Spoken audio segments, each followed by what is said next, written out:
Hey guys, what's going on? Jeb here, and in today's video, we're going to be doing a little bit of technical analysis on Bitcoin and the cryptocurrency markets, and more specifically, we're going to be talking about this little double bottom that Bitcoin is setting into motion as we speak. If you go back and watch yesterday's video, I talked about this bearish pennant right here, and I figured that what was going to happen here is that Bitcoin was going to break bearish out of it, come down and retest $4,000 as a level of support, and then we'd probably see some kind of bounce right there, and that's exactly what we've seen happen. We've seen Bitcoin break bearish, coming to the end of this bear pennant, come down and test the region of around $4,000 to $4,100 as a level of support and get a small bounce here.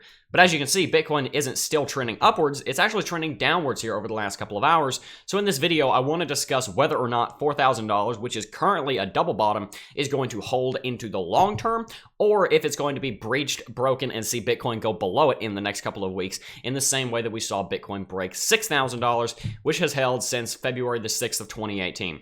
We're going to be discussing all of that, but we're also going to be talking about some news in relation to Lightning Network, because I haven't talked about Lightning Network in a very long time here on the channel, even though I think it's a very, very important stepping stone for Bitcoin moving on into the next bull market, which I believe will be coming in the next 2 years or so, probably before then. But we're going to need to see Lightning Network grow and reach a retail capacity where people can use it as not a prototype, but actually as a product before the next bull market starts. And we've seen a lot of growth in the Lightning Network lately, and we're going to be discussing that later on in today's video. So without much further ado, let's go ahead and get right into that video. Guys, Bitcoin is currently trading at around $4,250. I am not exactly sad to see it this low because, of course, this means we can get more Bitcoin for our dollar, and we'll have more Bitcoin moving on into the next bull market. But there definitely is an emotional component seeing Bitcoin below $6,000. I think we can all agree on that. Anyway, we're going to get into the technical analysis, but I do want to go ahead and jump on over to CoinMarketCap and do a little bit of the crypto market recap. As we can see, Bitcoin is currently trading across all exchanges at around $4,305, and it's down by 4% on the day. And it's obviously not alone. XRP is having a little bit of that bearishness that the rest of the crypto market has seen over the last week and a half or so. Catch up to it, is down by about 7%. You guys know XRP's been holding out pretty well here in not in 2018, here in November, while the rest of the crypto market, especially Bitcoin, has just been taking a nosedive. Seems like I said, a little bit of that is catching up. XRP is hovering around 40 cents. Still well ahead of Ethereum, though, which is trading at $121, guys. That is a very, very low valuation for Ethereum. Ethereum's like 92% down from all-time high right now, guys. And Ethereum's not a bad product, neither is XRP, neither is Bitcoin, but the fact that these are down so much really shouldn't be concerning you. It should actually kind of be exciting you, because as I've said many times, and I'm going to say it again because you guys need to be reminded of this, there's a reason that these cryptocurrencies went to their all-time high in the first place. There's a reason that Ethereum went to $1,400. Now, granted, probably most of that valuation was built off of hype and FOMO. But guys, that hype and FOMO is going to come back in the next bull market. You guys, if you've been here on the channel for a long time, you've heard me say this, but I want to say this for people who haven't. This kind of hype, FOMO, exuberance that brought about these crazy all-time highs for many of these cryptocurrencies, it's going to come back. And this time it's going to be bolstered by even better, stronger fundamentals moving on into the next bull market. So just because the prices are low right now doesn't mean you need to get concerned. This is the time where you need to be getting greedy, because this time from now until into the next 6 to 8 months, 10 months, a year, this time right now is when a lot of people that really know what they're doing and want to get into the market for the next 10 years, this is when they're going to be getting in. They're called the smart money, and they're called the smart money for a reason. I'm not telling you to buy. Do not misconstrue what I just said. I'm just saying that this is the kind of time in a market towards the end of a bear market that you should be looking to make long-term positions, not to be selling and getting scared. So like I said, I'm not telling you to buy. I'm not telling you to sell. I'm just telling you about how you should be trading markets in general. Anyway, let's go ahead and continue with the crypto market recap. As we can see, Veros is up a veritably high percentage point. It is up 140%. As you can see, it's taking a couple little stair-step patterns there, trading at $1.15. Good for Veros, up 140%. Definitely an outlier. Definitely something that is definitely the kind of gains that most of the rest of the cryptocurrency market might wish they could have, and they still wouldn't even be close to going back to all-time high. But anyway, we can see Algorand, Theta Token, Aurora up in the green. Factom, as a matter of fact, is up by 3.33%. I like when Factom's up here because that's a very easy pun to make. But most of the cryptocurrency market is indeed red, as we would expect. If we scroll down here, we're going to see maybe 8, 9, 10 double-digit losers, the biggest one being Mithril, and Steam right behind it. Not a great day for the markets if you're looking at pure change over the last 24 hours figures, but also not that bad considering what we've seen lately. Just a couple of days ago when we sorted by this, literally, I think it was like 92, 94 cryptocurrencies were double-digit negative, so we've seen worse. Anyway, I think that's everything we wanted to cover here. I did want to talk about total market capitalization because we are well and truly below $150 billion, but other than that, not a whole lot that we want to discuss there, so let's go ahead and get back into it on Bitcoin. Now, like I said in yesterday's video, if you go back on the channel, I won't be here to put the little card in the top right today. Also, if you guys are watching this and you're wondering why there isn't a premiere, I forgot to mention that at the beginning of the video. It's because yesterday I tried to premiere the video and YouTube glitched out for some reason. It didn't premiere, and I'm not going to be home today to fix that issue if that happens. So I'm just going to go ahead and upload this one. So if you guys were wondering what happened with that, there will be a premiere tomorrow because I will be here in case it messes up. Anyway, what I was talking about is that in yesterday's video, I talked about how we had this little bear pennant right here, and I was expecting a couple of things to happen. I expected that, one, we would break bearish out of this bear pennant because, well, one, it's a bear pennant, and two, overall, the general trend and the sentiment for Bitcoin right now is bearish. I expected we'd break bearish out of it because that seemed to be the most likely thing to happen. But I also said that I expected Bitcoin would come down to around $4,000 and get a bounce there. I didn't say where I think it'd bounce to, but I figured we'd bounce somewhere probably over $4,600. This is not the kind of bounce I was talking about. I was talking about a slightly bigger one, and I think there's still a good chance that that kind of larger bounce is to come, but that was my prediction. That was what I thought was most likely anyway. I won't call it a prediction. And we've seen the first part of that come true. We've seen Bitcoin break bearish. We've seen it come down here to around $4,000 and try and reconfirm it. Now, the thing that we want to discuss is where does this little movement go over the next couple of days? Do we continue up from here? Do we start going up from here? Do we go up and maybe test $5,000? Or do we come down here and we break $4,000? Well, there's a very good case for both arguments, in my opinion. There's a very good case that we get a bounce here. Let me talk about that one first. There's a very, very, very, very, very strong case that we get a bounce here at $4,000 and set this, if not a permanent bottom, as a temporary bottom where Bitcoin can start to re-establish its RSI. As you can see, RSI on Bitcoin is sitting down here around 14 on the daily chart, and something I didn't show you yesterday was the RSI on the weekly chart. As you can see, RSI on the weekly chart is sitting down here at 32. The last time we saw RSI this low, we actually have to go back to Bitfinex because Coinbase wasn't around back then. We saw us back over here in the beginning of 2015 at the analogous time in the market that we're at now. I've talked about many times about how we are, if we were to draw an analogy to the 2014-15 bear market, then we're somewhere right around here. We're trading somewhere in here. And that was right around that was the last time that we saw RSI go that low, was right over there, as you can see. Right down there was right around the time that we went to 30 on the weekly RSI. This market is shaping up to be acting very, very, very similarly to the 2014 bear market and the 2015 accumulation phase. And if that's true, what that means is that in the next couple of weeks, we should find a semi-permanent bottom, if not an actual permanent bottom, and start trading sideways from there for the next several months, moving on into an accumulation phase while the fundamentals continue to grow, and then we will be entering a bull market sometime later on in 2019. And that seems to be what's most likely as well, not just based off of previous technical analysis and based off of comparing this market to the last one. That seems to be what's most likely based off of the technicals and the fundamentals at the moment anyway. But my point here is that we've seen the RSI go extremely, extremely low. We've seen RSI come down to 33 on the weekly chart, which does indicate a bounce. We've seen it come down way below 30 on the weekly chart, or excuse me, on the daily chart, and it's not exactly all that high on the 4-hourly. It's a little bit higher, but it's still not very high. It's up here around 32, 33 maybe. So we're not exactly seeing really, really good levels for the RSI. We're looking at levels for the RSI where you would be expecting some kind of bounce, and that is where the bulls really have their biggest argument right now, is that the RSI is so very overextended. One other thing that they would point to is the Bollinger Bands. As you can see, we're quite overextended on the Bollinger Bands. Normally, when you see a market move down this quickly, you're going to see some kind of bounce. You're going to see some kind of bullish movement, or you're at the very least going to see the market trade sideways. Someone astutely in the comment section yesterday pointed out that RSI can reset itself back to the 50 level by trading straight sideways, and you're not wrong. Trading sideways can move the RSI back up. But normally the market, when it sees this kind of major correction, is going to see some kind of bounce, and $4,000 for the time being does seem to be a good level for that to be happening at, because I think a lot of this bearish movement has been exhausted, at least for the time being. Not on the longer terms. On the longer terms, the bears probably very likely are not done. We may see Bitcoin break $4,000. Like I said in yesterday's video, I'm not calling $4,000 as the bottom. I want to make that very clear. By the way, I'm going to go on a little tangent here. In yesterday's video, I said about, probably literally about 10 times that I'm not calling $4,000 as the bottom. And I still have 3 or 4 people in the comment section say, Jeb, you shouldn't be calling the bottom. You know, you don't know what the bottom is. You're going to get the Moon Boys all messed up. Guys, you guys got to start listening to what I say, because there's so many people in the comment section who don't even watch the video.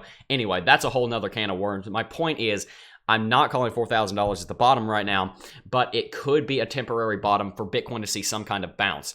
Now let's talk about the bearish side, because there definitely is a very good case on the bearish side, and what you guys can see me building into is that I'm going to present both sides, throw it back to you, and let you guys decide where you think the market is going to be moving here over the next couple of weeks and in the next couple of days even.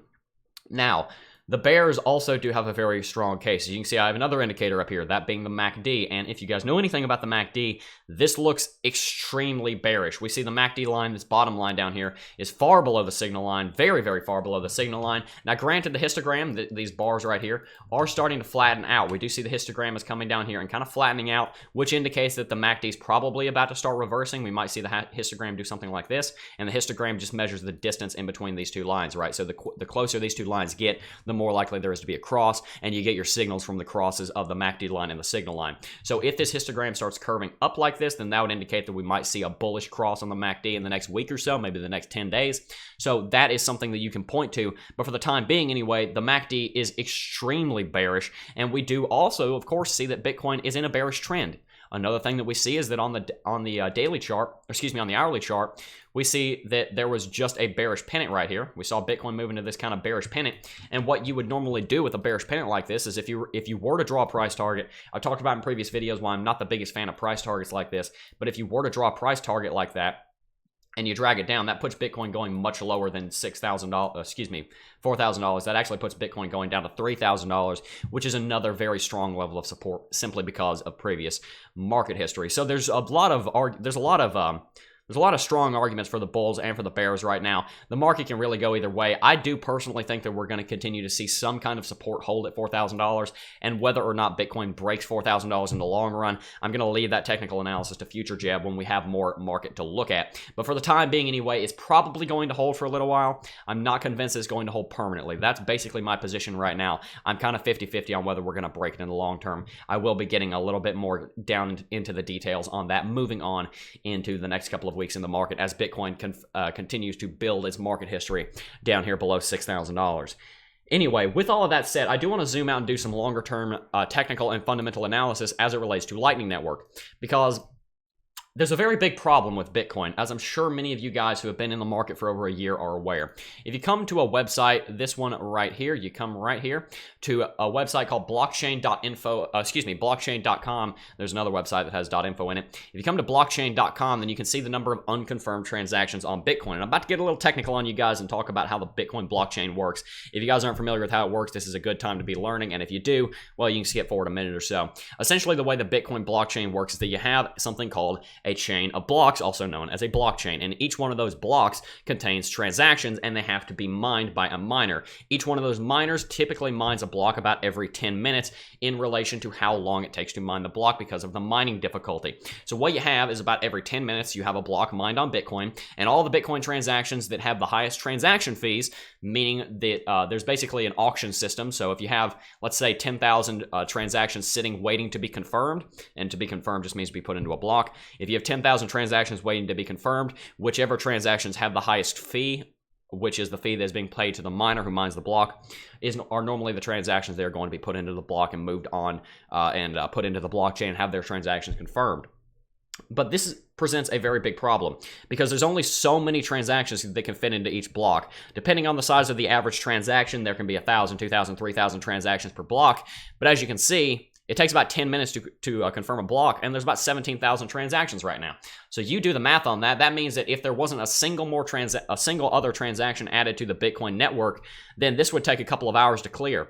And we've seen a lot worse than this, guys. If you guys were around towards the end of 2017 when we were running up to $20,000 and everybody and their grandmother was getting into the cryptocurrency space and everybody and their grandmother was sending Bitcoin to 20 different wallets, You guys will probably remember this number was creeping up above 200, even over 300,000 transactions, and it was getting very, very backlogged. And the problem with that is, I talked about that auction system a little while ago, because when a miner mines a block, they get to choose which transactions go in that block, and of course they're going to choose the transactions which pay them the most. Am I not wrong? Am I wrong?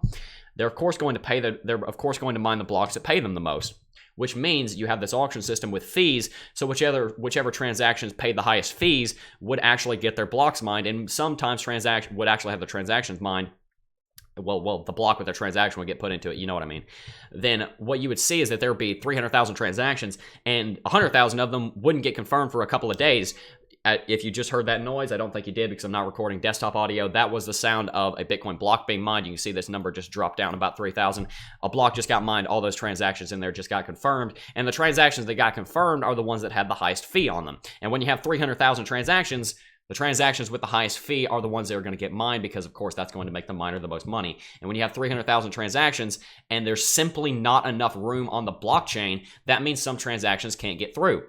And that's a very, very big problem for a cryptocurrency that is trying to move valuation around. Now, it's not one that's insurmountable. It's a problem that can be rectified through many different manners. You've seen cryptocurrencies like Bitcoin Cash go the hard fork route and try and upgrade the block size limit. Currently, it is not 8 gigabytes on Bitcoin; is much lower. But that's one way that you can work on that. I'm not going to get into the politics of I'm not going to get into the scaling politics for Bitcoin right now. There's just no reason for me to get into that. My point is, Bitcoin does have a problem. It cannot hold it can't confirm the number of transactions that some payment processors like Visa can. Visa can handle, I think it's like 30,000 transactions a second. Bitcoin can handle 7 or 8 or 10, whatever the number is as of recent. And that's a very big problem, and that's one that Lightning Network tries to fix. Now, I'm not going to get as in-depth with how the Lightning Network works in this video. There's plenty of videos on YouTube, and I believe I actually have a couple of videos way back in the history of the channel where I talk about how Lightning Network works. I will try and find those. But Lightning Network is one of those scaling solutions which can really help Bitcoin try and fix this problem, or at least try to fix the problem of scaling where Bitcoin can actually handle enough transactions to become a public utility like Visa is used as a global payment processor, because Bitcoin needs to be able to handle those kind of transactions. And this is where our news for today comes in. Let's go ahead and read from this link. If you guys type this URL into Google, you will find this link. It's actually also linked in the Auto News bot in the Discord server. So if you join the Discord server and go to the hashtag Auto News section and scroll up a day or so ago, then you will see this. It's actually not a day or so ago. This was just posted this morning. No, it was posted yesterday, actually. Anyway, data from monitoring resource 1ML, which we have up right here, reveals the past week have seen an overall capacity shoot up almost 300% to 438 Bitcoin. So let me explain what that means. I have to get a little technical on what the Lightning Network means. I'm getting more technical than I normally would because I don't talk about Lightning Network and the Bitcoin blockchain that much on the channel. Essentially, the way the Lightning Network works, and this is going to be massively simplified because the Lightning Network is extremely complex, far too complex for me to be explaining in the next minute and a half so that I can get onto the news. Essentially, the way the Lightning Network works is that you have these nodes right here, and then you have channels, and the channels are the connections between the nodes. And the way that Lightning Network works is that each of these nodes has some Bitcoin in it. And when you have the Bitcoin in the nodes, then you can move the Bitcoin between the nodes through these channels to each node. So let's say your business has a node, and Granny Smith has a node, and there's 4 nodes in between you, and you have to send your Bitcoin through a number of transaction channels, through a number of channels. Currently, there's 12,000 or so of them. You have to send them through these channels in between nodes to get to Granny without having to open a channel from you directly to Granny. It's actually very similar to how the internet works when you're sending packets of information between several different master nodes, and moving it in between several different nodes across the internet. And to do that, you need liquidity on the network, and you need Bitcoin on the network in these nodes so that you can actually send your valuation, your Bitcoin. And currently, that's what we're talking about right now. As you can see, the network capacity for Lightning Network is up 300%, up to around 442 Bitcoin as of recording this, and it was a little bit lower recently. That's a very good thing to see because we need to see a lot more liquidity come into the Lightning Network moving on into the next bull market. Why, though? I like to talk about why things need to happen. Why do we need to see Lightning Network do so well? Why do we need to see the scalability issue come and be at least partially rectified before the next bull market? Well, there's a very good reason for that, and that's fundamentals. A lot of people like to discount the importance of fundamentals on markets, and I think they're completely wrong. They're more important when you look at the longer term. They're less important on the short term, but they are important. And when you have something like Bitcoin, which is trying to be a payment processor, essentially, not able to process more than at the very most 10 or 12 transactions a second, and you have hundreds of thousands of people coming into Bitcoin. You have over 10,000 people, I think it was, signing up for Coinbase every single day here in 2017.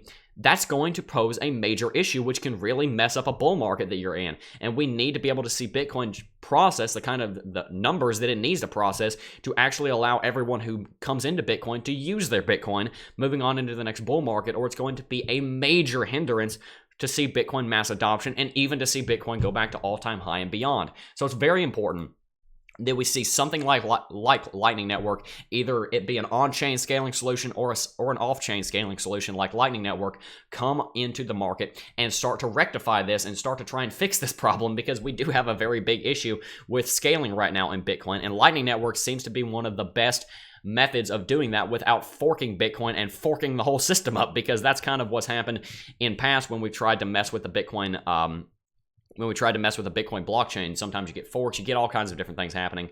Like I said, I'm not going to get into the politics of the scaling debate right now, because that is a very hot debate. My point is, it does need to be fixed, and Lightning Network is one of the big solutions for it, at least at the moment. And I do like seeing it growing. I do like to see that Bitcoin's Lightning Network is doing very, very well, and I would like to see that trend continue.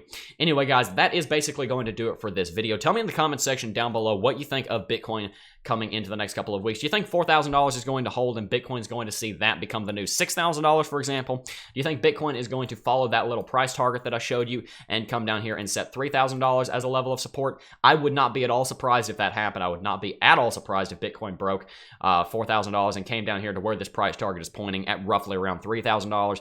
Wouldn't surprise me in the slightest. You can quote me on that, because I know people will forget I said that. Anyway, I am very interested to hear your opinions in the comment section down below. I do read every single comment. If I read your comment, I gave you a heart, and if I gave you a heart, that means I read your comment. Sometimes, if you're being a little smart aleck and I read your comment, I won't give you a heart just because it makes me laugh. Anyway, that's basically going to do it for this video, guys. I do want to thank each and every single one of you for watching, and I'll be seeing you guys in the next video. Peace.